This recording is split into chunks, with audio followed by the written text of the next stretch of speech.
Welcome, residents, to the Dr. DC podcast. My name is producer Richard, and across from me is the Doctor himself. Hello. Each week, we normally talk about the weird and wonderful world of DC. I mean, we still will. While fielding questions from listeners like you. I mean, yes, they are like you. They're just not you. Yeah, exactly.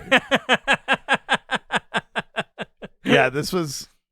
We were meant to have a guest today, but, you know, life happens. Stuff happens. The schedule, just didn't work out. So... It was Jeff Lemire. I mean, it would track. So we kind of had to, last minute shuffle some things. And instead of going to the mailbag, which I was like, I kind of want to save some of those ones, the questions from you guys for next month in Fanagar. We do, our extra, mailbag episodes and stuff like that. So I was like, what would be a fun, last minute thing I could throw together? So I just went to Reddit and typed DC Comics into the search bar, and the first 12 to 14 questions that came up as I scrolled, I just pulled those. Wow.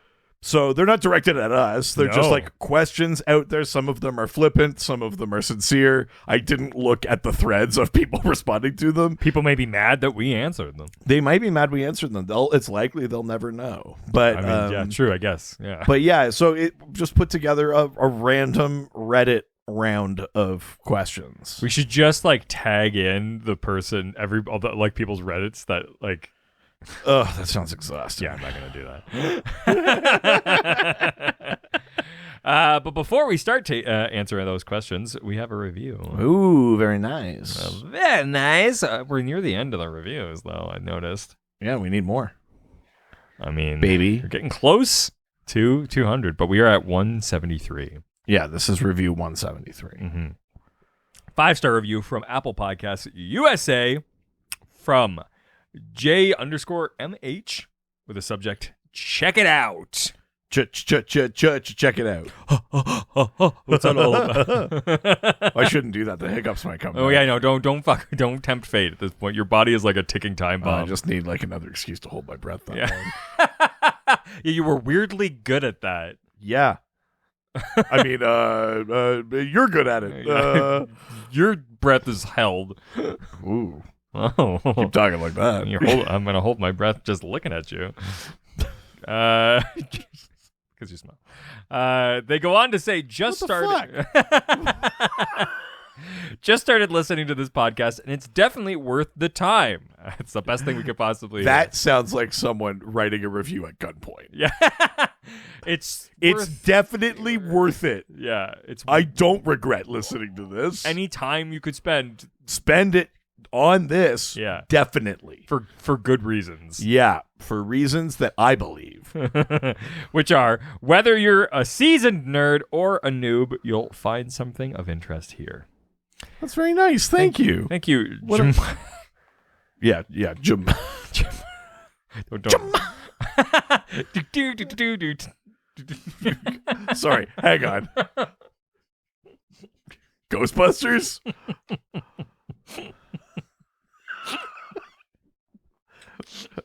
Were you trying to do Smooth Criminal, but Ghostbusters came out? You were trying to go boom, and you did.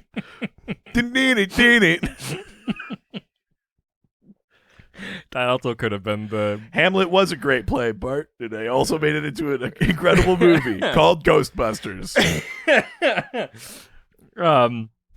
So, yeah, that was a review. I love how comically bad at recreating songs you are. Which is hilarious because I was a professional musician for so long. It is one of my favorite kind of things that's been developing over time. I actually think you're getting worse. You're declining. It's really funny to me how bad you are at... I've been pulling resources and they're not going towards that. Even today, I showed you that Shrimps and Prime Rib song from Teen Titans Go, and you immediately turned around and this is what you said. You kind of covered for it, but I heard what you said. You went Shrimps and Prime Rib. Not even a word. You just replace consonants. Here's the problem. It's my favorite that you become fully incapable of forming speech when you sing. I just showed you a song, and the only words were Shrimps and Prime Rib. And you didn't even replace it with a word similar. You went shrimps and prime rib. Here's It what was incredible. Here's what happened: is that my brain so much so associates shrimps and that I was going to say fried rice. That's very funny. Yeah, because you were like shrimps and fries. Yeah, and I was like, nope. And you thought I didn't catch it, but I did. But you didn't. I clocked it.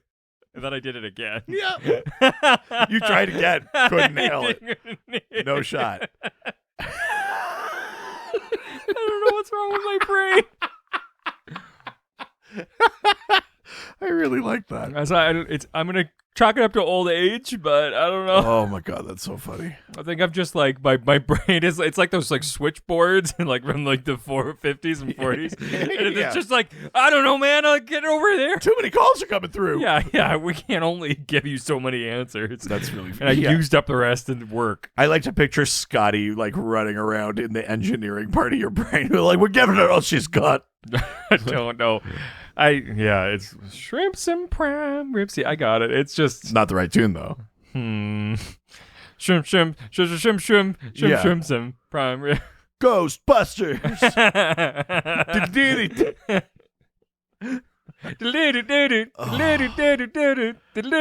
Oh, so funny. What was the thing from Ghostfacers this week? Oh yeah, you couldn't sing The End by The Doors. I still think that I sang it correctly. I think you just heard it incorrectly. You should listen back. It's so funny. You didn't get it. So yeah, we're talking Reddit random questions. Yeah, so it's just, no particular theme other than I found these questions on Reddit. So here we go. I think they're generally not like they're not for the most part deep cut. Yeah, and they're not particularly questions that have like a yes or no. Like they're kind of like opinion. I thought they would be like fun discussion-y kind of questions. So sure. All right. Well, let's go over to Reddit where everyone's nice and no one knows we're answering their questions. That's right. Yeah. First question comes from Super Fanboys TV, who asks, how strong it is... absolutely does not. You are so bad at copying questions from the doc. That's where I got them. What do you mean? This isn't even a late This is why we don't just copy and paste things. We type them. That's the worst way to do something. And we make sure everything is proper. I don't got time to make sure things are proper. I mean, you didn't have to do it anyway. I did it. It's just you that puts things into a secondary doc. We should keep airing this, right? This is good. Yeah, but your system doesn't have any panache. No one sees you panache. By panache, you mean I need the exact words of what I have to say, because even though we've been doing this for 5 years, I can't remember what I say at the top or end of the show. I can't even sing a song I just heard, okay? I mean, fair, actually. You know what? That's right. You're right, actually. Thank you. Yeah, this is an accessibility issue. I'm bad. It's fine. This is brain bad. Fire bad. Oh my god, it was Bizarro Richard the whole time. Does that mean fire good? From Movie Advanced 101, Fine, who asks, why are criminals afraid of Batman even though he does not kill anyone? I threw this question in because I was like, I feel like this says something about Movie Advanced 101. Yeah, as long as this is not the person that I like to be quoting because they're a piece of shit. But it makes Joe Rogan once said, but it makes me think of it's like a Ricky Gervais thing. I mean, he's a piece of shit. But there's a line from some show of his or whatever where someone goes like, "If you don't believe in God, what's to stop you from like raping and killing all you want?" And he goes, "I do rape and kill all I want. All I want is none. Because I'm like normal." Yeah. It's like I look at this question and it's like the only thing that stops you from that would like stop you as a criminal is the threat of death. Otherwise, you're gonna. It's like that Batman does so like you can just break every bone in your body, or like you can go to prison, or like you know like there are worse things. Like I love the idea that he's like, but if you don't kill someone, how do they know it's bad? Here's the problem. That person definitely believes in like capital punishment. This person is like not a fan of restorative justice. I know so much about this person by the way they framed this question. Here's the thing I was about to say, which is Yeah, but then are they not afraid of police? And then I was like, oh, wait. I mean, they're probably white. Yeah. Yeah, you're right. We learned that about them. Why are criminals afraid of because I mean, listen, the Batman probably did the best job of this, like the opening of that movie, right? Yeah. Where he admits, like, I can't be everywhere at once, but I've made them so scared of the dark corners. Like, is tonight the night that Batman beats the piss out of me? Like, also, yeah, have you ever not that the gotten threat of violence, like one form of violence versus another, is a good counterbalance, but it's like, what's the thing that we've what was the study we learned? Like, people are more like criminals specifically, like psychologically, respond to the threat of apprehension more than punishment. Yes. And that's like a Batman thing too. Is like, is he going to catch me tonight? Is he out there? Where is, like, that thing in the dark? Like, it's not just about getting beaten up or something like that. It's the, like, is he going to get me tonight? Yes. Like, because he operates outside it. Like, he's not going to come screaming up with sirens like the cops will. Like, you might never see him coming. Like, and those are valid, real things. He talks about the superstitious and cowardly lot or whatever, He plays into all of those things, the places where they think that they're meant to be safe, dark alleys, stuff like that, where they're going to jump out and get someone. Like, that's where Batman is. So now their safe places aren't safe. Yeah. You know what I mean? I love the idea of this question. Like, but if you don't kill someone, how do they know not to do a thing? It's like, I mean, yikes. That's Yeah. crazy. Yeah. I think this guy was also at January 6th. Yeah. Yeah. You got to kill a governor to be able to make him stop, like, the vote. Isn't that some, like, Unabomber fucking shit? It's a slightly terrifying thing, because it's just like, theoretically, the fear of police also, is why people don't. Yeah, let's just crimes. zoom out to the most, like, let's go Occam's razor on this. Most obvious answer is Batman is, like, over 6 feet tall, jacked to shit, and electively dresses like a bat and goes out at night to fight crime. That's scary as shit. Yeah, and if I just heard from random people that, like, all of the crazy shit, like, it'd be less scary if he went out with a gun. Yes. It's so much weirder that he's like, oh yeah, I'm gonna dress as an animal. And I'm going to grab you. Yeah. And I'm going to, like, commit random B&Es. Yeah. And I'll just hide and wait. I won't even, like, necessarily stop you from committing the crime. I'll, like, wait until you can steal a purse and then you get around the corner and then I'll be there. Yeah. It's like, I love to be theatrical about it. I'm dramatic as shit. I'm going to make sure everyone notices. Yeah. And it's because of my mommy and daddy. And it's because because I saw a movie once. Yes. Guys, I went to the movies once. And I can't forget my mommy and daddy. I know every criminal doesn't know his whole backstory, but, like, the idea of Batman is unhinged, even from the outside, where you're like, and we're also skipping over the fact that, like, a lot of the storytelling is in the early days. They're like, is he human? Yeah. Even, like, take New 52, when they're like the origin of the Justice League. Green Lantern comes to Gotham and he goes, so, like, what are your powers? Because they're like, there's no way this guy doesn't have powers. Exactly. Yeah. So, like, Batman is a deranged idea. It's like you're just as powerful as superheroes, but doesn't have any abilities. Yeah. Yeah. That's weird. Yeah, it's wild. Yes. So the short answer is lots of reasons for a criminal to be afraid of Batman, despite him not killing, despite it being known he doesn't kill. Yeah. Yeah. Okay. Next question. Sure. Comes from, oh my God, look who it is. Super Fanboys TV. Nice. Sweet. Who asks, how strong is Plastic Man? Oh, yeah. How strong is Plastic Man? Because it's not like... I mean, if we're talking tensile strength, yeah, incredibly. You can be stretched, all the sort, like, like the... Because, like, are we talking about, like, durability or, like... I mean, durability is, like, fully off the chart. Yeah, or are you talking about, like, lifting ability? I think that's what this question is talking about. Like, actual, like, brute strength. Yes. Okay. I kind of have two thoughts on this. Okay.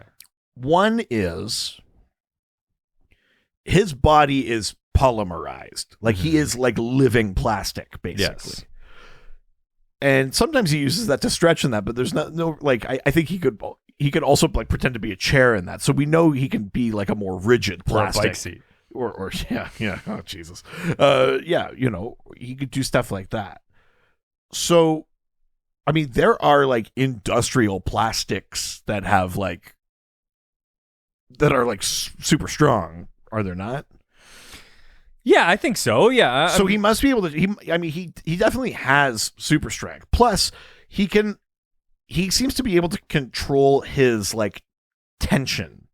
Like he doesn't have to stretch super far to make himself a slingshot. He could make himself a tiny slingshot, and he would still have the required like tension to fire something. So it's off. like density. So he's kind of density shifting. Yeah. Exactly. He can like also alter his like relative elasticity. So I think he could be as strong as the strongest plastics. Yeah. But then there's the secondary thing of because he can kind of shift his density and essentially change shape as well. It's not like everything is like a human-sized thing. Like he could be smaller or bigger or whatever. I guess theoretically he could just make his muscles bigger.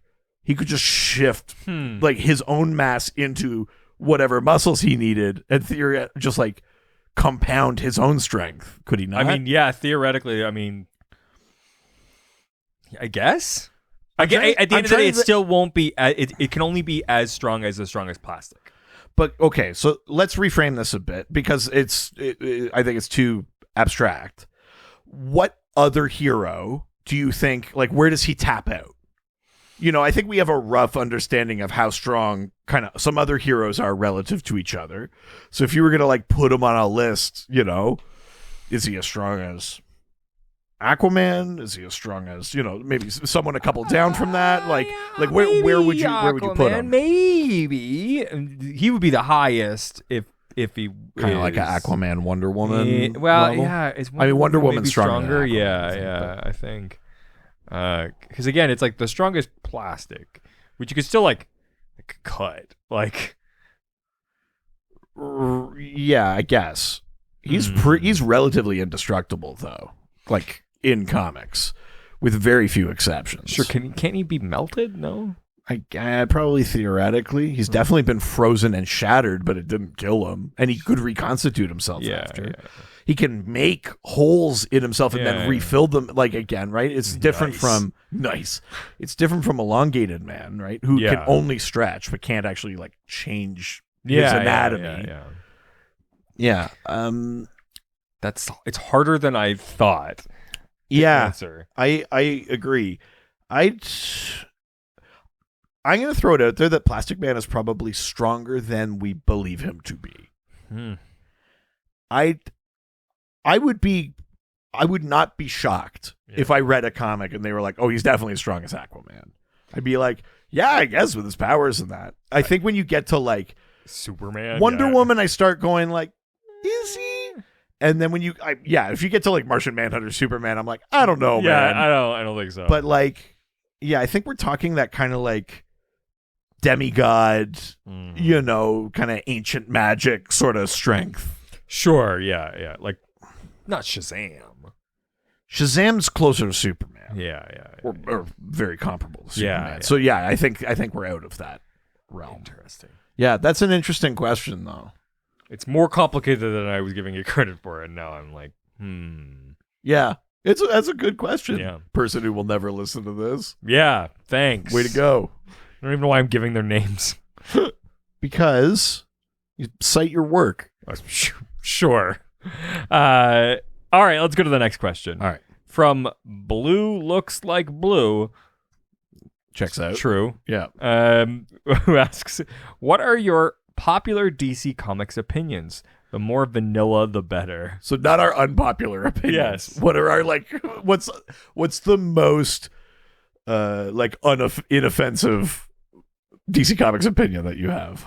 Batman is interesting. Yeah.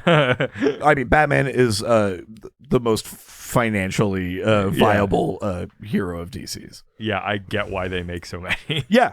Yes. 100%. Yeah. I'll also throw out there that Superman is inspiring. Yeah. Sure. Yeah. yeah. It's actually really hard not to hot take. Yeah, I know. Wonder Woman has bad villains. Yes, but not worse than Aquaman. Really?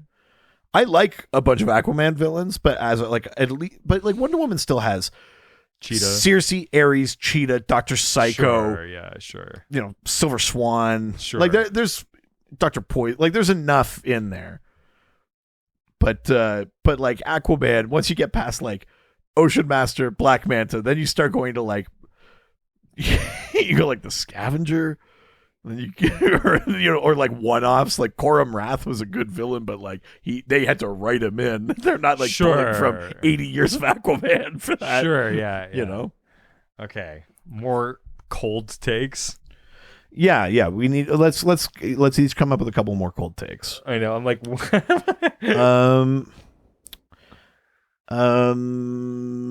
the New 52 was mishandled.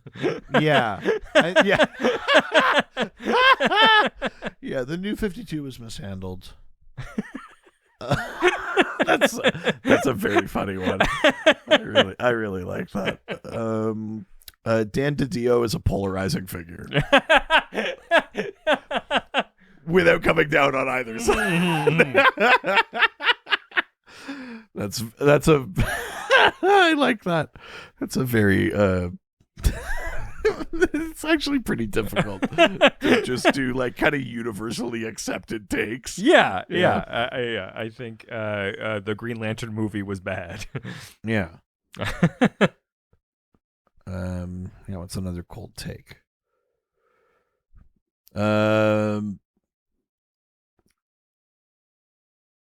No, the more I think about it, the more I'm like, no, those are kind of like warmish to hot takes. Never mind.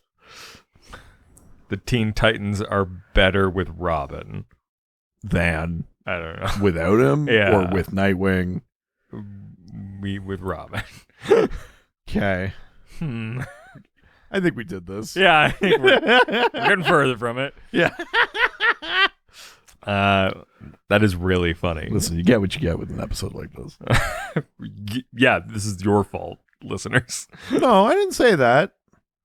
Just saying, keep your expectations low. Yeah, more than they already came in with. You're gonna need to lower that bar. All right, next question comes from Kov K Pit X-Wing. Rolls off the tongue. Yep. Who asks, why is King Shark so weak compared to Wonder Woman when he's also a demigod, apparently? Yeah, so King Shark, Nanaue, is the child of like an ancient shark god. Yes. So smart, me. I really did love it's great. That. I think it's interesting that we have so many King Shark interpretations. Yes. There's the one from The Flash. Yeah. Which is pretty good. Yeah. There's the one from Harley Quinn, which is funny. Yeah. Who is it that plays that? That's Funches? Yes, Ron Funches. There's the one from the Suicide Squad, obviously. There's the one from the comics, who's different yet again. Do Teen Titans Go ever? I don't think King Shark has shown up in there actually. Okay. So yeah, he's the child of a shark god. In that most recent, he got like a mini series, Suicide Squad King Shark series. And it was basically like the Quest or like Bloodsport, where it was like a representative from all of these different, like he was the King Shark, but there was also the Man King, and there were like other animal ones. They had to like fight each other. Oh, okay. Yeah, I mean, King Shark is extremely strong. He's got crazy healing factories. I think he has more kind of natural wisdom than people might assume. Sure. Of him. But yeah, I mean, he's decidedly less strong than Wonder Woman. But I don't think we have to overthink it. Like, even in mythology, there's power rankings among gods. Yeah. Being a god does not mean we're all equal, right? Yeah. No, I think it's like the same thing with people, right? It's like we're all humans. Easy. What? Easy. Let's just pump the brakes on the. Some we are people all equal are unequal to other people. Uh-oh. I meant strength. Yeah, I know. Of character. Oh no, and conviction. Like there's Zeus is like more powerful than Bacchus. Sure, like, yeah. That's just yes. So Yes. I don't think it's crazy to be like, well, God, they're so vastly different of power levels, because I think that's built into ideas of mythology and things like that. Now, I don't know enough about like Polynesian mythology or Maori belief or anything like that to know is there like a particular shark god in those pantheons? Yeah. And B, is that shark god meant to be like Zeus? In which case, King Shark and Wonder Woman maybe are supposed to be more.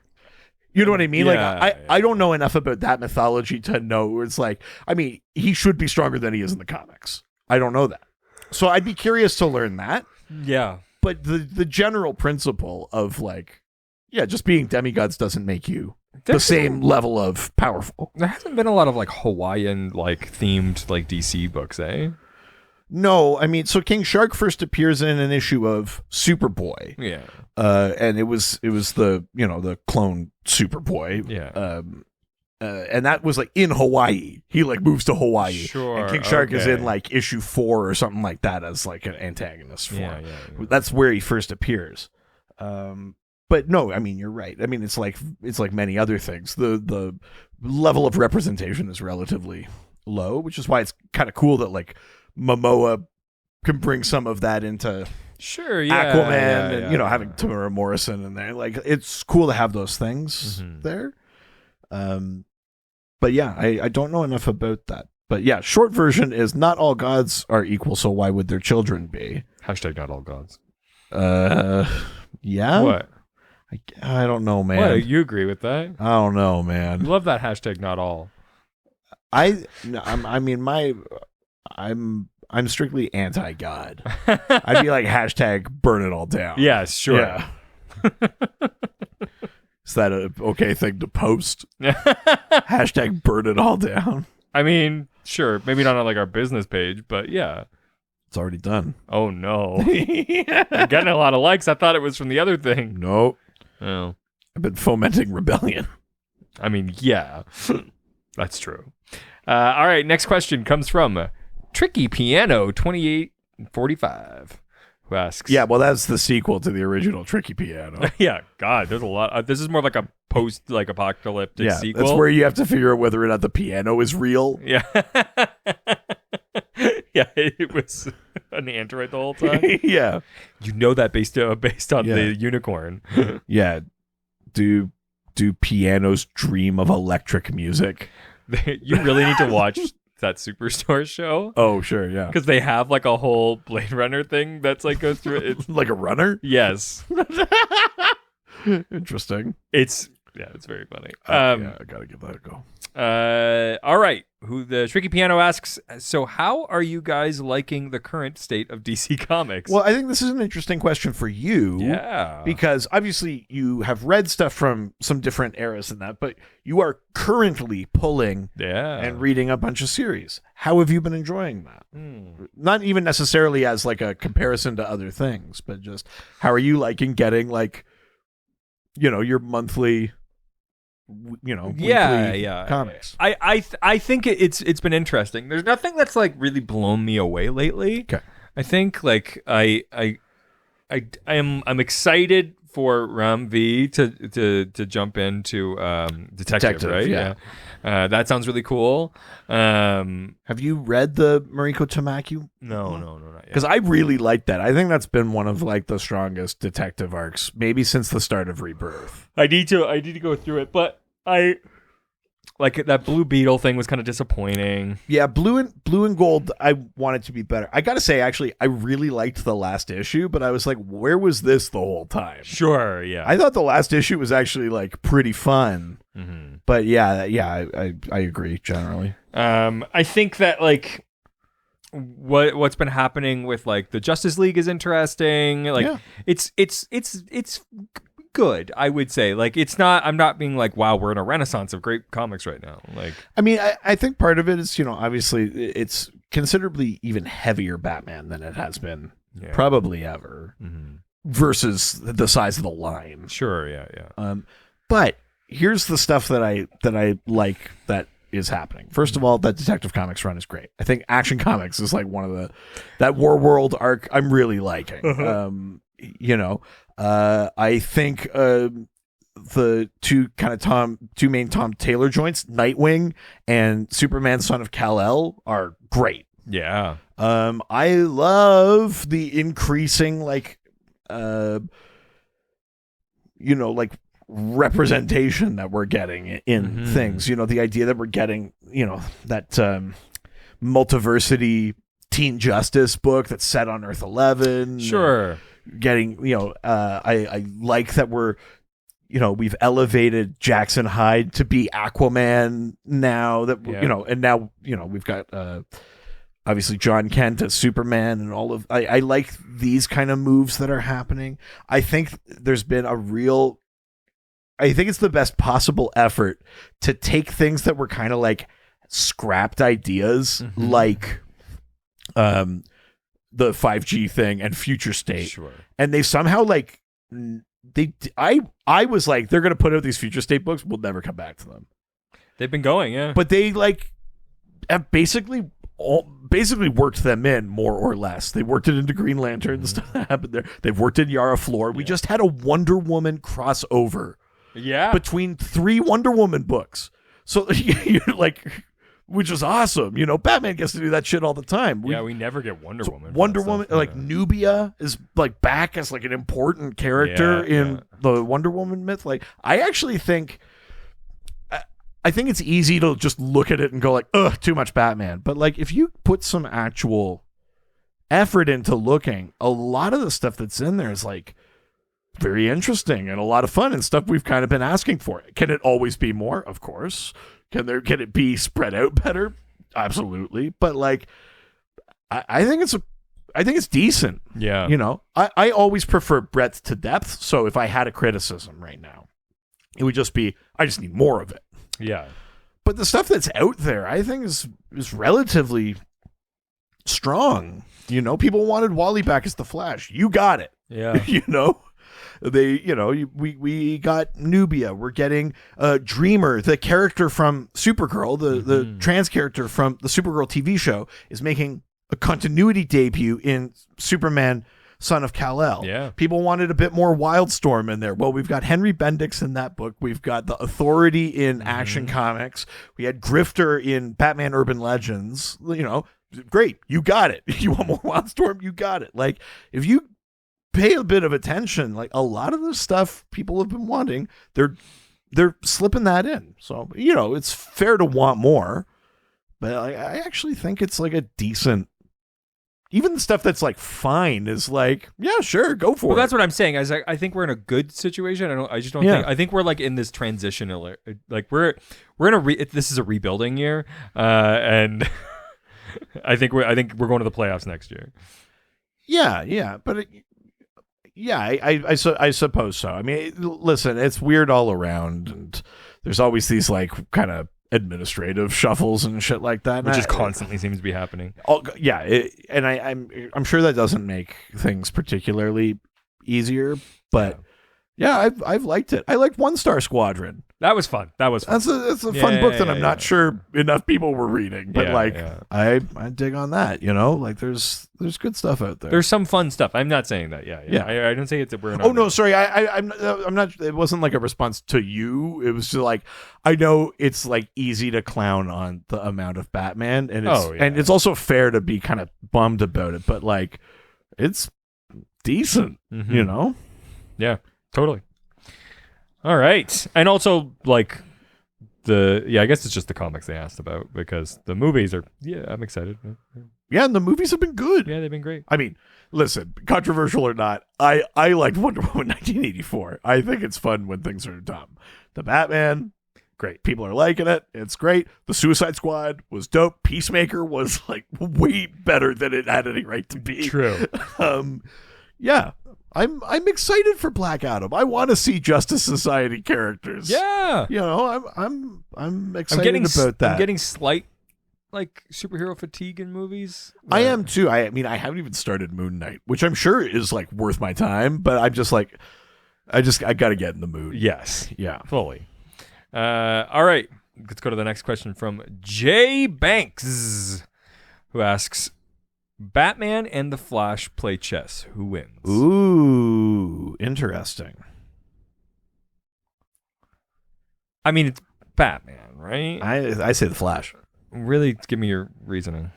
The Flash has like super speed learning. It dissipates, but you have to relatively learn quickly chess first. But he could do it. But he could read every book on chess. He could like go through every database on every move that's ever been played, every strategy, retain it for long enough to play a game of chess, and then it would dissipate. Yeah, but Batman could potentially read it and find a new way to win that no one has thought of before. Probably. I think that's fair. Like both of them given enough time and prep. Well, your argument is Batman with prep time? Yeah. I think you're saying Flash with prep time. Yeah, fair. I still say the Flash, but I don't think that I think people. I mean, if let's say you're a Bat fan and you like your like Batman with prep time can do anything thing. Yeah, I don't think that takes away from it because the point is Batman doesn't have super speed learning. No, he just knows it. And he could do it like today or tomorrow or the next day. Barry would have to like every like hour, he'd have to reread everything because that's how that speed learning works. He like loses it really quickly too.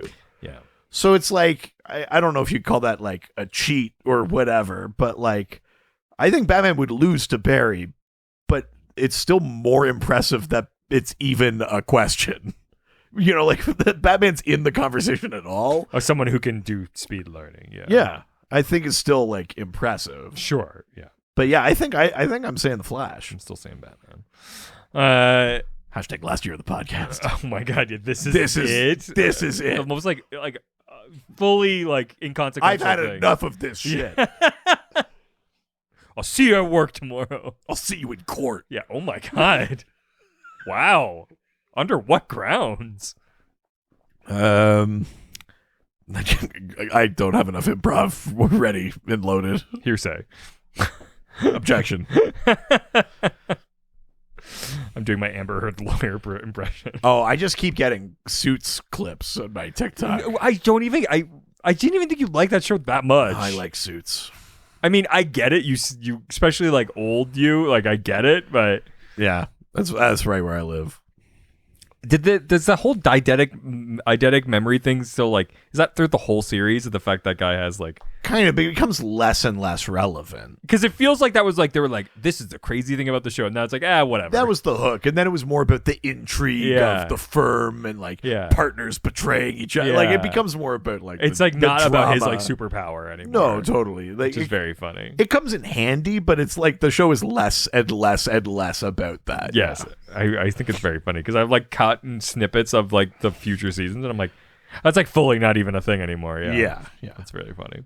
Have you seen it all? No. Oh, okay. But is it still going? No. Oh, okay. I had a friend that was like an AD on it and stuff though. Really? Yeah. What? And a couple of friends who were like actors that would come in for guest spots and stuff like that. Sure. Yeah.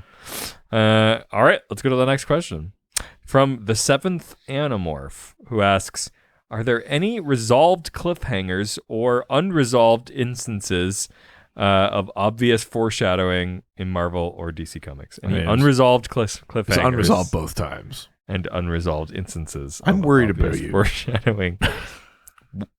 Why? Me fine. Me am fine. Me am fine. Me am Richard. Yeah. Me look words well. Yeah. Nice. Nice. I mean, yes, that kind of shit happens all the time. I mean, yeah. There's some really big ones. I mean, listen, we just talked about 5G and future state. You know, like they did not pick up every single thread from those things. I do think they did a good job of like, no, there's like fun stuff to explore that, and like the way they've worked stuff in, like, you know, a thing that's unresolved that they kind of half did was in Future State Green Lantern. You see that like Jessica Cruz joins the Sinestro Corps or something like that. They made that happen in the Green Lantern series. Sure, they catch you up to that point, but then they kind of like abandon that story. Like we haven't seen her since. So like it's I would still argue that's largely unresolved. Like where do we go from here, kind of thing. There was that kind of like half-hearted sort of Generations thing that kind of got mostly shelved. I don't necessarily miss that. We've talked about it before. The Seven Seas. I was just going to say Jeff Johns, for Aquaman in the New 52. There was like a thing at the end of one arc that's like coming up in the Seven Seas or whatever. Then it just like never happened, and he moved on, and someone else took over the book, and it never happened. We only kind of like defined the Seven Seas in the movie. Yeah, not really in the comics or what that meant or whatever that story was going to be. Sure, yeah. I mean, that's a very easy, obvious one.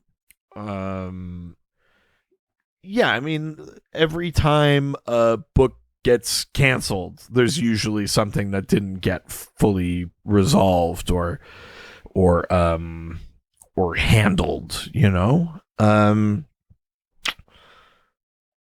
I'm not thinking of another good example like off the top of my head, but yes, basically anytime there's like maybe a big continuity shift or big creative team swap, or not just when they swap creative teams, but when it kind of happens like impromptu, something comes up, then yeah, of course there's going to be threads kind of like left dangling, or we kind of miss something, or maybe they technically resolve it, but it's kind of like a blip and you didn't really register it, and it's not really like satisfying in the way you would want it to be. Sure. Yeah, that shit happens literally all the time.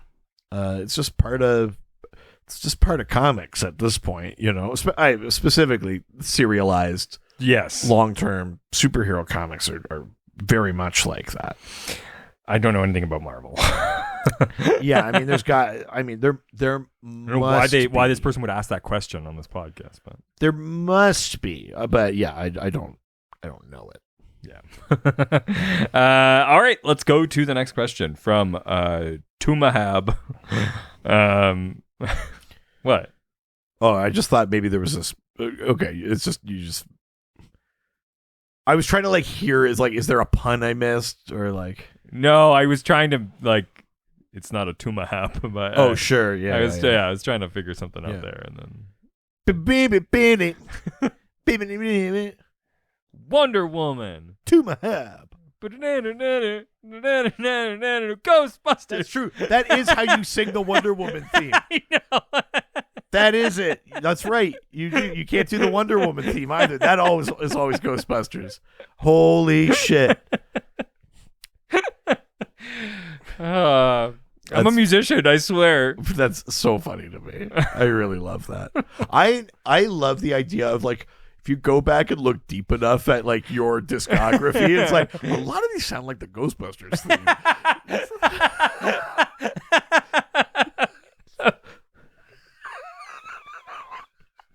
It's very funny. There's a guy on TikTok that I follow that plays the piano, and one of his big things is that like he can't write original music, and he keeps trying to write original music, and then it ends up just being like slower or like slightly different keys versions of that pre-existing music. Oh, I love that so much. It's really funny, and he's always just like, no, I've got it, and then they're just like, speed that up, and it's like, why? And then he'll like sing words that are like similar to what the actual words are, and they're just like, wait, that's this. It's very funny. It's I love that. All right. Tumahab asks, does Clark like his day job? I think so. Cool. Next question. Wow. I think so. You know, I mean, he still, I think, technically does the job even after he reveals his identity. But I think, like, it's one thing for Superman to do Superman things, stop a big flood, or punch an asteroid, or even like more human Superman things like, talk someone down or things like that. But I do think he has like the ability to enact a different kind of more maybe institutional kind of like systemic kind of justice through his work as a reporter, right? Yeah. Gather evidence, tell a story. And different from being a detective where it's just gather the evidence, do the thing. It's craft a story, make people care. And that's a Superman thing. It's like the public will read this and you want them to give as much of a shit about it as you do. And the evidence might go into like actual legal judiciary kind of impact. Mm-hmm. But it's more about, hearts and minds and that sort of thing. And so I got to imagine that's the most rewarding part for Superman, right? Is I found all this evidence, and that's part of how I make my case. Now, that might go through the courts as well or whatever, but also I'm going to let you know. And the point is, if we all care about this as much, then we'll actually change it or address it, or, we're not going to let Lex get away with it, or, if I were Superman, I would imagine that would be a very rewarding component of the job that is separate from the Supermaning kind of things. Sure. Even the personal level Supermaning things are different from that. I like to think that like in the reality, all he does is more of like white collar crime, like reporting to stuff that he can't beat up in Superman. As Superman, he's like sure, this stuff like I have to corruption at City Hall, yeah. Stuff that he can't punch his way through. I mean, I think that's true though too. Sometimes he has to go fight Metallo, and sometimes it's like, hey, these funds were misappropriated, and they're all of equal. I have to deal with all of these things, but there are different tools for that. Exactly. Yeah, I totally agree. Yeah, I think Clark likes his job. If anything, I bet he would rather. He met his wife. I think he'd rather just do that job. I mean, yeah, maybe in an ideal world, yeah. Yeah, I think in a world that didn't need him to do asteroid punching. Because I think he is Clark and he becomes Superman. We've talked about this before. I mean, they're the same. Is the answer? Is that they aren't different? Like, because I think that like Bruce is the like suit, right? But yeah, I think it's the it's a misnomer to say that he's one or the other. He's always been both, and now that it's a public identity, he's finally reconciled it. But he has always been both Superman and Clark Kent. Mm-hmm. Sure. Yeah. Next question comes from Totally Not Thanos. All right. Hey, wait a minute. I'll allow it. Wait a minute. My question is perfectly balanced, as all things should be. You know what? I mean, Thanos doesn't have that goofy mustache and giant nose. So all your answers, where did that lead you? Back to me. Totally I hope they remember you. # last year of the podcast. Apocalypse invades the Star Wars galaxy. Can the far, far away galaxy beat Darkseid and his forces? I mean, no, definitely not. I wanted you to answer first, but like not even fucking close. No. Do you know how powerful Anakin has to? He has to be the most powerful chosen one. Force user in the galaxy to choke people from far away. Yeah. He can't even beat death. Even Palpatine barely beats death. Sure. And that's the ultimate goal of theirs. Yeah. Darkseid has the anti-life equation. Yes. Or seeking it. Yes. And Darkseid is also like a literal god who keeps like re-manifesting. Like he doesn't die. It's true. When he dies, he always comes back. Like there's always Darkseid is. In the Star Wars galaxy, they like basically, with a few exceptions, because I know there are exceptions, they don't have teleportation. A mother box with boom tubes, you can go anywhere at any time. That's very funny. Like it's not even close. Like, could Jedi or Sith or even just like random like rebels and that take out a bunch of parademons? You're goddamn right. Of course they could. But if we're talking about the actual like new gods of Apocalypse, Calabac, Granny Goodness, the female Furies, Kanto, Darkseid, like, I'm giving it to Darkseid. 1000%. Yeah. They couldn't even handle a lousy trade negotiation. It's pronounced a trade negotiation. The Jedi. Yeah. So funny. Let's just go to the next question. Here's the thing, though. Mm-hmm. Darkseid has a lot of parademons. Yes. But there's more of us.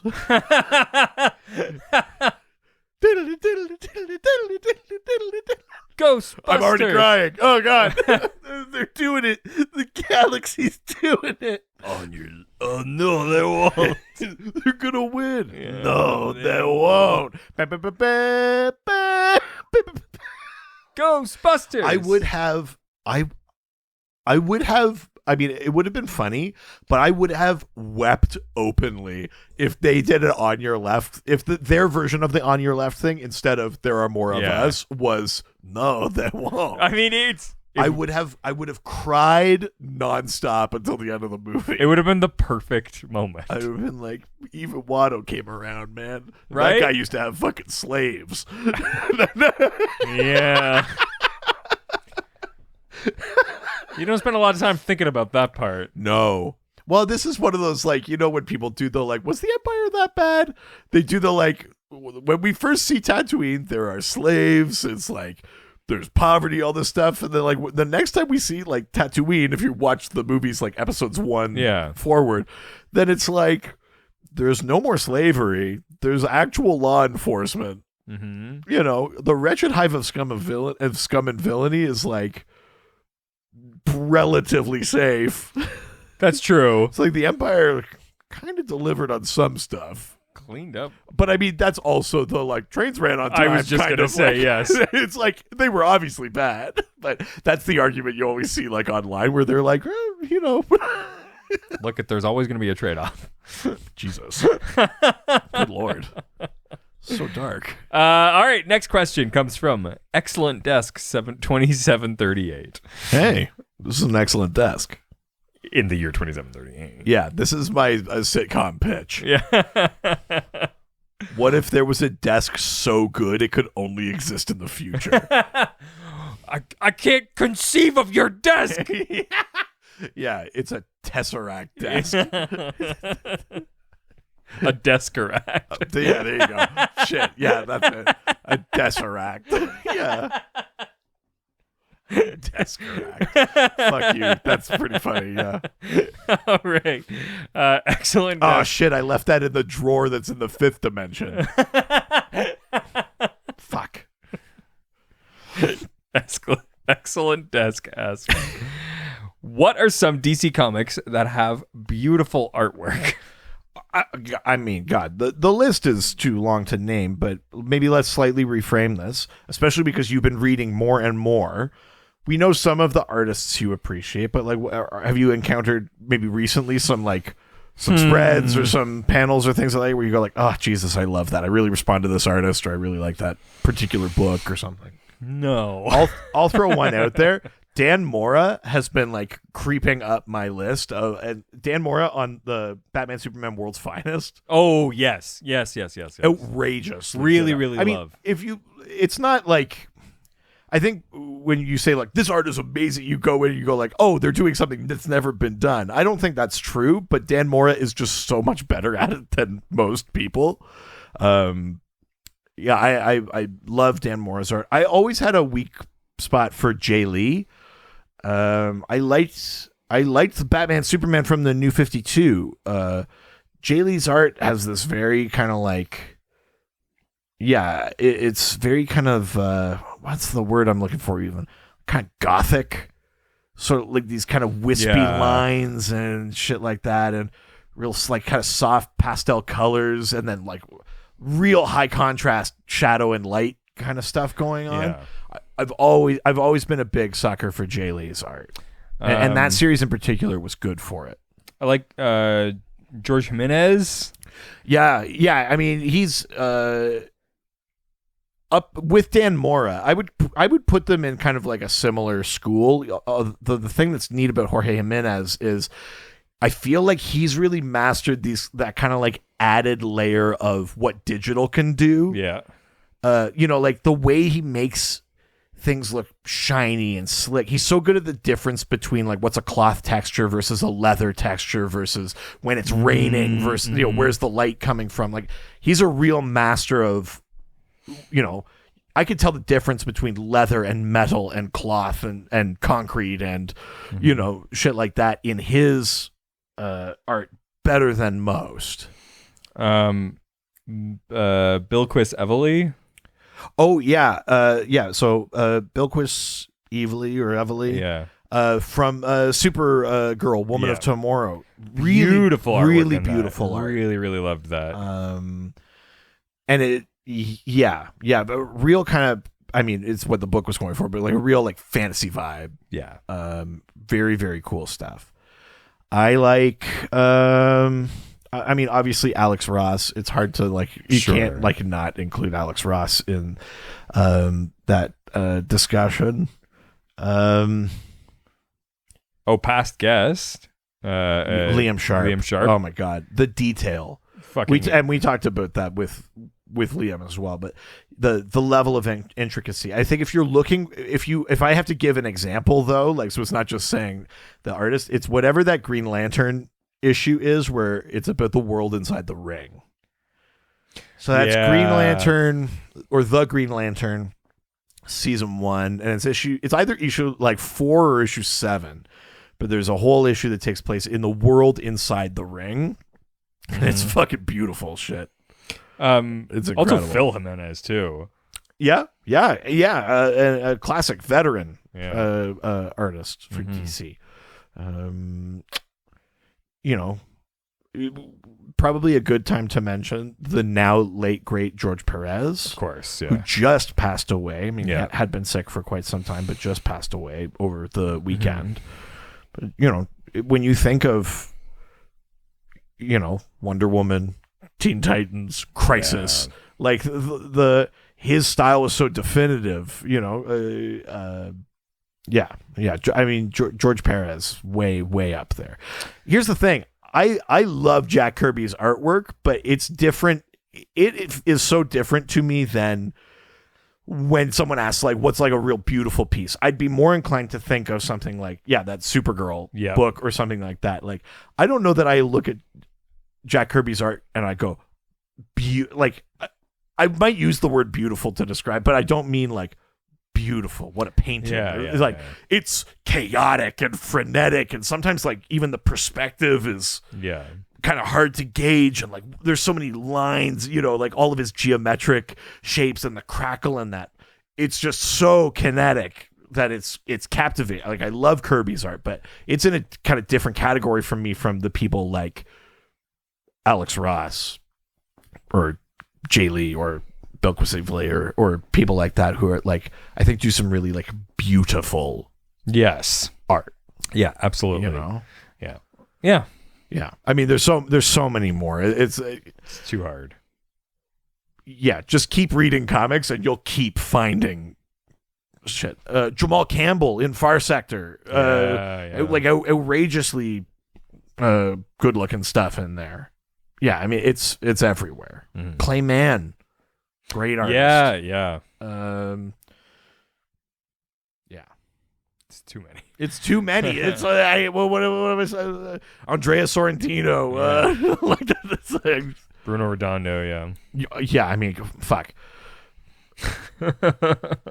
Yeah, and especially there's that Nightwing issue where it's one long panel. Is that the fight one? I mean, there's a fight component to it, but like you read the book, every time you flip, everything lines up. Like it's one long panel for whatever 22 pages. So fucking cool.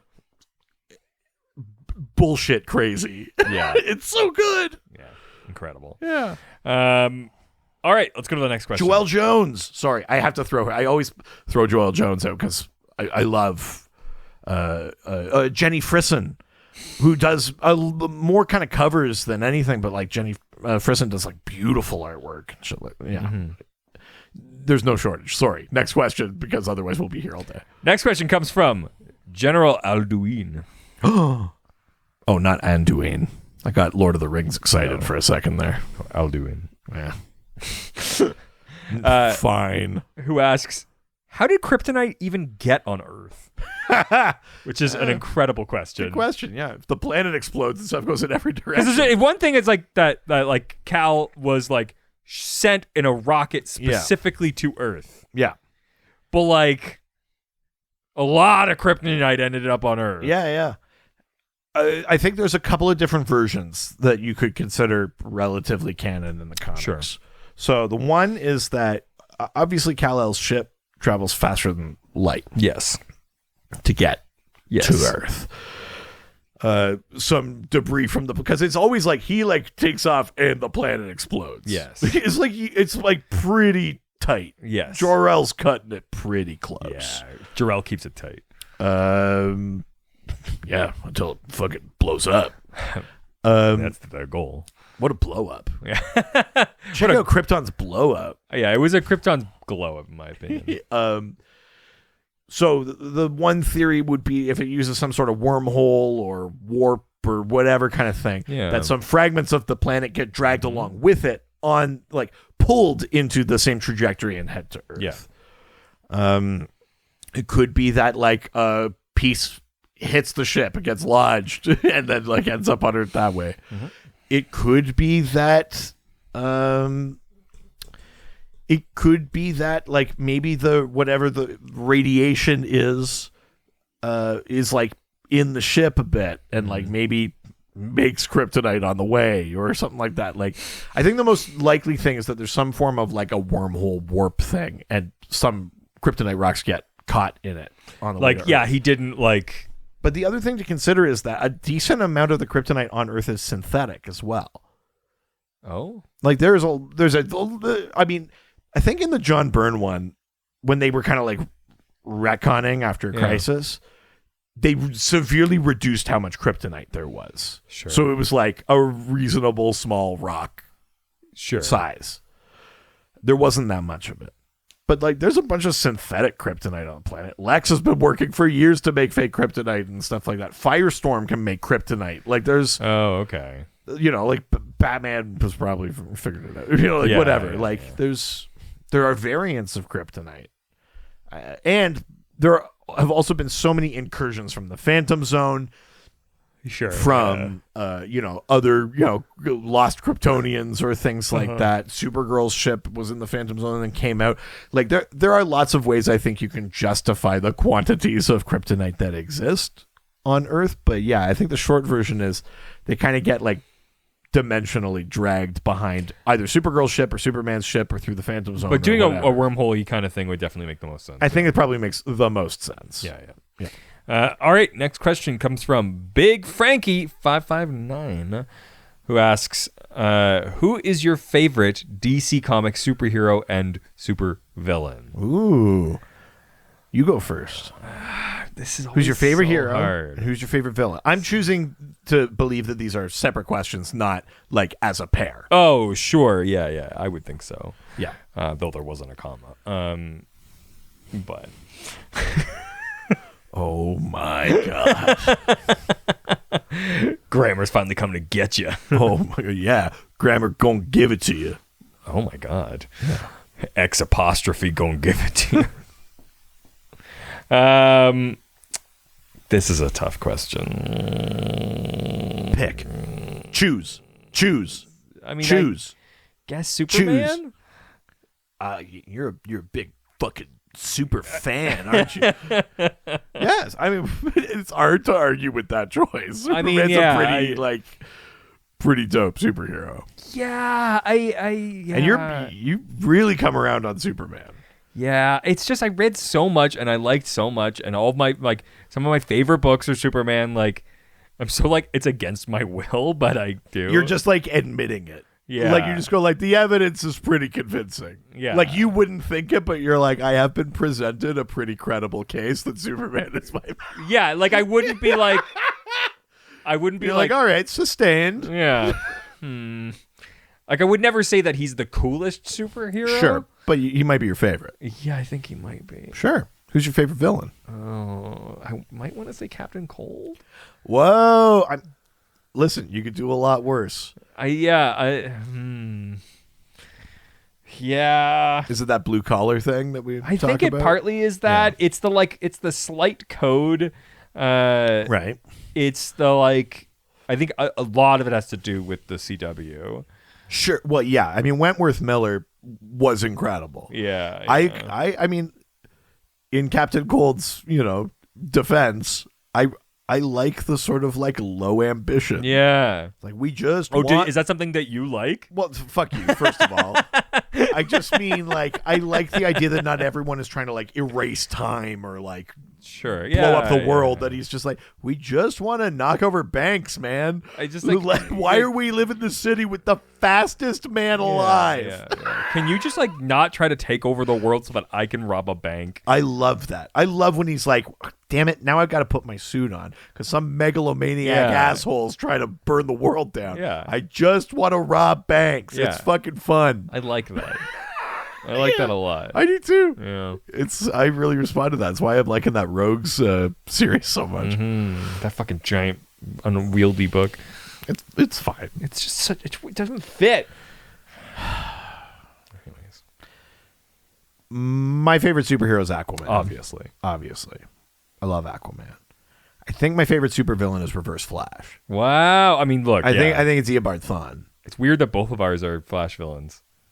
Yeah, that's interesting. Yeah, I mean, the Rogues Gallery, man. It's the powers, it's the persistence, it's the obsession, it's the brutality, also like the pettiness. Like, yes, I made you suck at softball. Yes, Bear. Like there's a part of me that kind of likes that bullshit. Yes, I'm not. It's not all. Like, again, maybe that's like the Captain Cold thing. It's even for him, he's just like, yeah, and sometimes I made you like drop a textbook on your way to class, you little piece of shit. It's like the bully in like school where just like it like knocks the books out of your hands. Because he's like fucking 30. Yeah. And he's like, I'm going to make this 8-year-old's life shit. Yeah.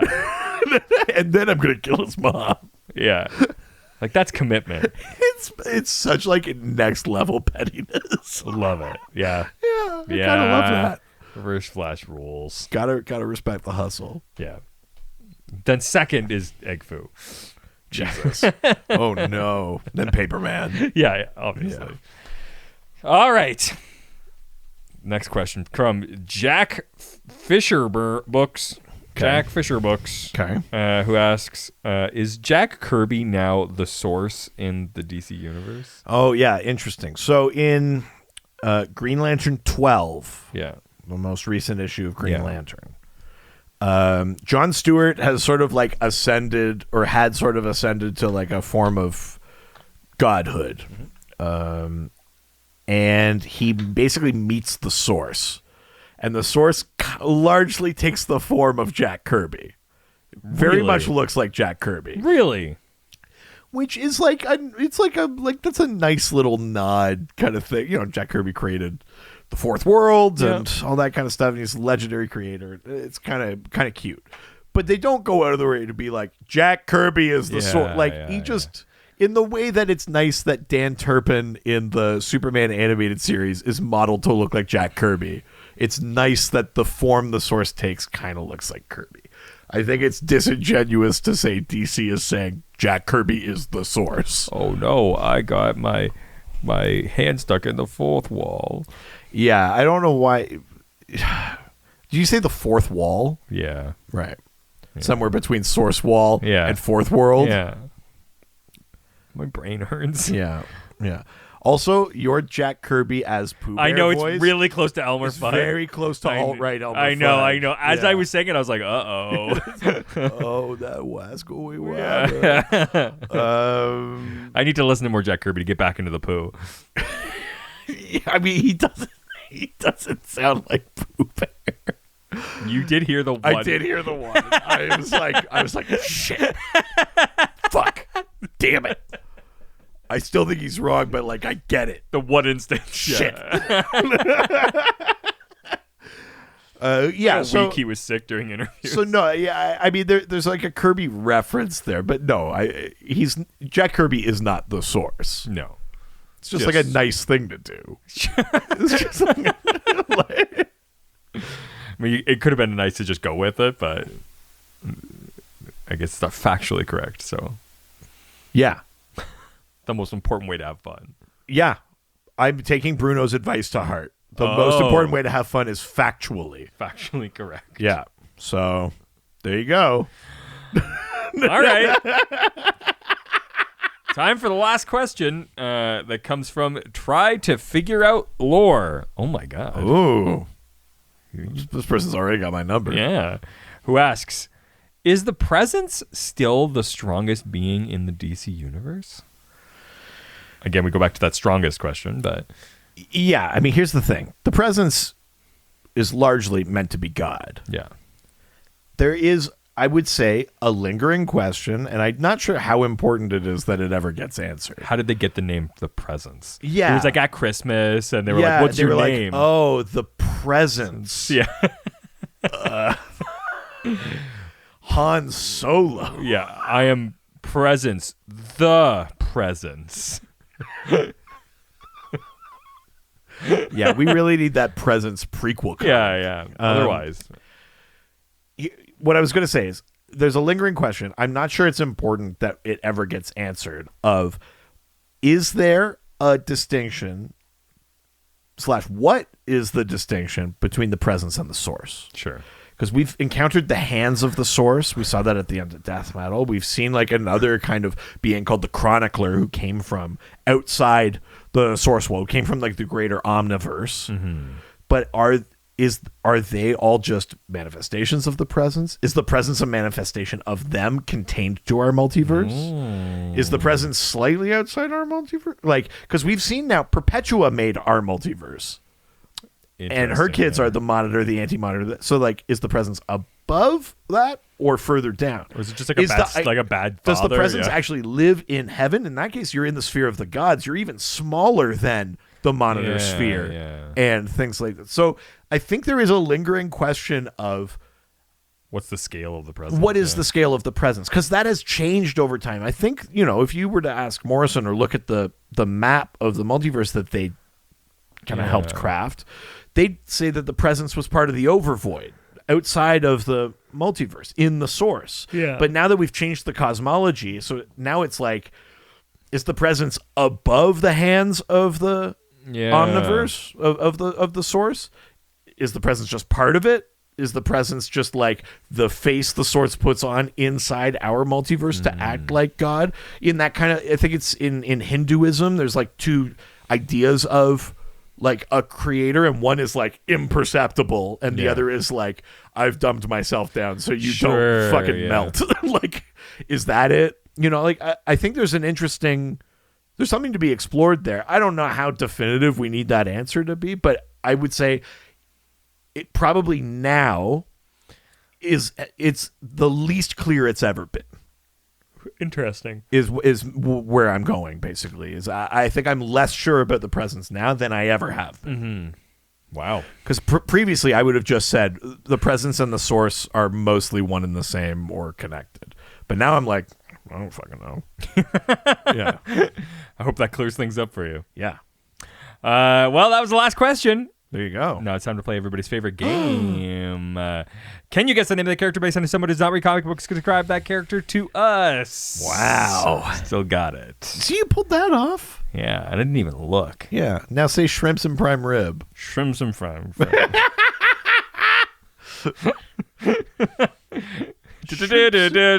Shrimps and prime rib. I do love that. If you don't know how this game works, you're my best friend. Yeah. Stay tuned for the double this week. Yeah, we're gonna get real again, baby. Well, I've got a great theme for this week's theme. I don't make a theme. I barely make questions. Well, here we go.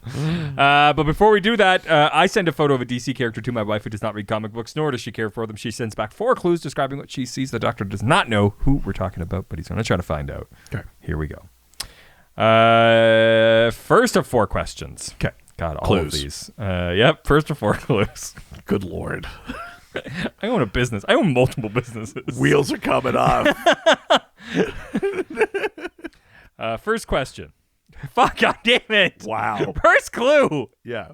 Shrimps and prime rib. God damn it. Piece of shit. Shrimps and prime rib. You sound like a fucking idiot. The worst part of that is I did that deliberately and no one will believe that. I don't. No. I don't even know if you do. I'm that good of an actor. Holy shit. Yeah. I don't even know what I believe anymore. You're in my world now. Time to jack in. Oh my God. I'm a super user. Oh, hey, super user. You know what is a real thing though, right? I don't give a shit. Yeah, remember what I said about facts? Fuck facts. Oh, so quick turn. I also don't believe in facts.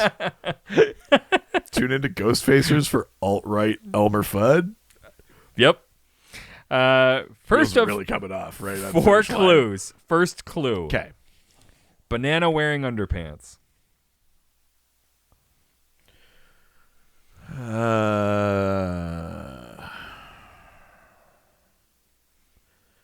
Banana wearing underpants. Mm-hmm. Signal man? No. No, you gotta wear more yellow than that. Apollo? No.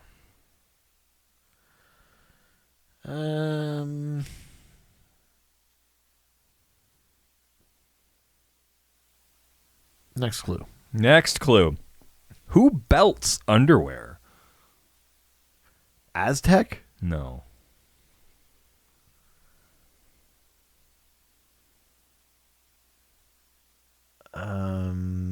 The Ray? No.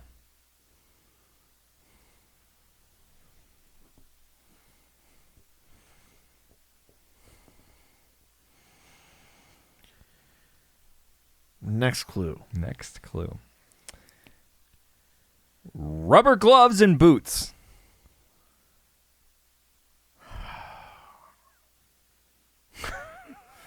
Shit.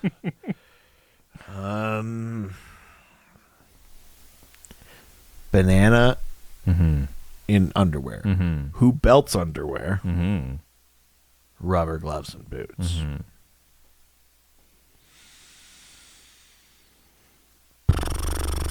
This character has come up in conversation between you and I Right. in the last few months. Gotcha. Okay.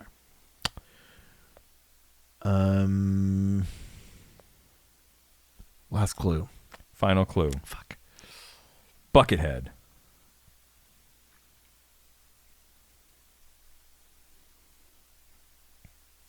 Fuck. We've texted about this character. Fuck.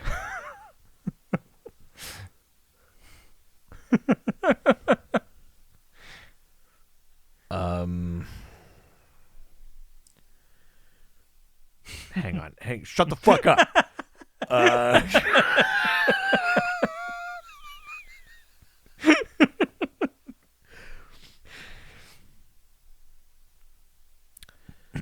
Our Man? No. Somebody's Ma Hunkel? screaming. No. Red Tornado. No. No. Someone is screaming right now. Buckethead. Shining Knight. No.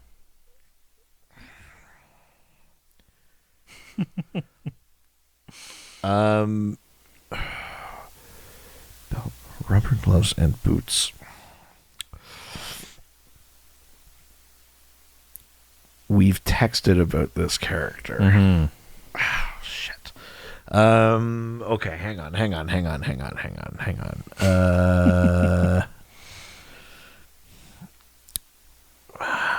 Fuck.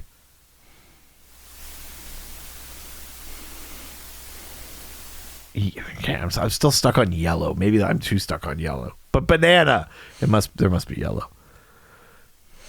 In underwear. Okay, think yellow. Bumblebee. No. Power Girl. No.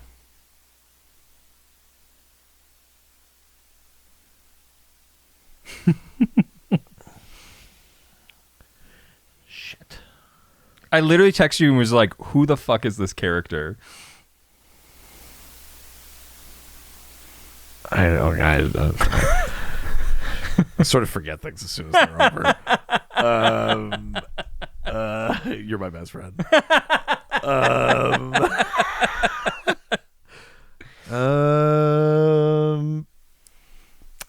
not gonna get it. my god. Yeah. Oh, it's For the first time in 8 weeks. I know. Finally, the Streak's over, yeah. You ready to see a photo? I am, yeah. I'm going to be upset about this, I know, but... Here we go. Yeah. Oh, fucking Amazing Man. Oh, piece of shit. Yeah. Fuck. Yeah, Amazing Man. Yeah, Amazing Man. Damn it. On a fucking bonkers character that I saw for the first time while I was at a comic book store in Vancouver. That's right, yeah. Siegfried Horatio Hunch III met his best friend Denton Fix in the psychiatric ward of Bellevue Hospital. They quickly became friends, and Hunch went home with his new dog-faced friend in a complete role reversal. Hunch became the second roommate of Denton's. Then there was Denton's divorced stepsister, KP Watson. Hunch found a golden helmet with an M on it and designed an outfit and began to patrol his neighborhood as Amazing Man. He has stayed a local hero in Queens, helping stranded cats in trees and helping elderlies cross the street. And he was also in Batman Brave and the Bold. Yeah, Amazing Man. Shit. Yeah, you're right. Yeah, fuck. Stupid character. I love it. You know what, though? We need more heroes like that. A little bit of dumb. We need some I meant like everyday heroes, like people that help people cross the street. Oh, sure, yeah. Do nice, good Samaritan kind of shit. Yeah. They need to exist out there. Yes. Maybe don't need to be in comics, but they need. Like that episode of Brooklyn Nine-Nine, the guy that like they make fun of him and he like wears the cape and that, but he like solves a crime. Yes, I do like that. Was anybody screaming at that answer of Amazing Man? Yeah, did anyone get Amazing Man? I am curious about that. Bruno Yokro, who's Butt? Seems like a weird character you might like. Yeah. Seems like up Cosmic DM's alley. Yeah, I would be curious to know if anybody got this one. So why don't you let us know if you either got that question or fucking goddamn clue. Ah! Not even if you got that clue. It's if you got this character. Anyways. Wow. You want to send in a question for a future episode? Next week, returning guest, theoretically, DC Comics columnist Alex Jaffe. Oh, yeah, he never pulls out. Is whoa. Is going to be joining us to talk Justice League Unlimited. We're going to be talking the cartoon. So, send your questions about that. That's going to be a fun one. We've been excited to talk about that for a while. You can send those questions to our various social media platforms like our Facebook, Dr. DC Podcast, our Twitter, at Dr. DC, our Instagram, Dr. DC Podcast, our email, drdcpodcast@gmail.com. Much like all the episodes that came from today, not from this place, but from that same place. The episodes that came from today? Oh my God, listen to yourself, man. I'm losing grip. What is happening? You're phasing out of existence. Oh my God. The picture, Marty. Who fucked my mom? It's changing. Well, I guess by that logic, you did. Nice. By Back to the Future logic, that's what's fucking up. I don't know why that's the thing I chose then. Weird, man. Our subreddit r/Dr_DC. You can call us on the doc phone, 208-917-3238. That's 208-917-DCEU. If you're nasty, you can visit us on our website, drdcpodcast.com or .ca. We're on TikTok at Dr. DC. You can also send us physical mail, 301 Hogue Street, Hoge Street in Whitehorse, Yukon, Canada, Y1A1V8. You can send that to either Richard Eden or Reed Vanier.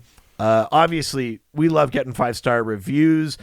We could use more of them. We're getting closer and closer to that 200 benchmark. If you give us a review and it's somewhere that isn't Apple Podcasts or Facebook, take a screenshot. Send it our way. We like weird, non-traditional reviews, too. As long as people are seeing them, they count. You can also support us another way. You can join our Patreon. Patreon.com/DrDC. There's a $1, $5, $7 level. They all give you access to the Doc Scored, our awesome fan community. There's a ton of fun stuff happening in there. And at the higher levels, you get bonus episodes, videos, theme polls, all sorts of fun stuff. And it helps to support us. But guess what? That's not it. If you need more free content, baby, you can go listen to our other podcast, Ghostfacers, a Supernatural rewatch. We are going through every single episode of the CW Supernatural. We're doing real world monster lore. We talk about behind the scenes stuff about the show. We've had some great guests in there. We're partway into season 5 now, it's a really fun time over there as well. Did I miss anything? Sure. Wow. Adios. Help. All the superheroes, they always fight for what is right. Live with danger and adventure, they are men of might. This was a Brain Freeze podcast.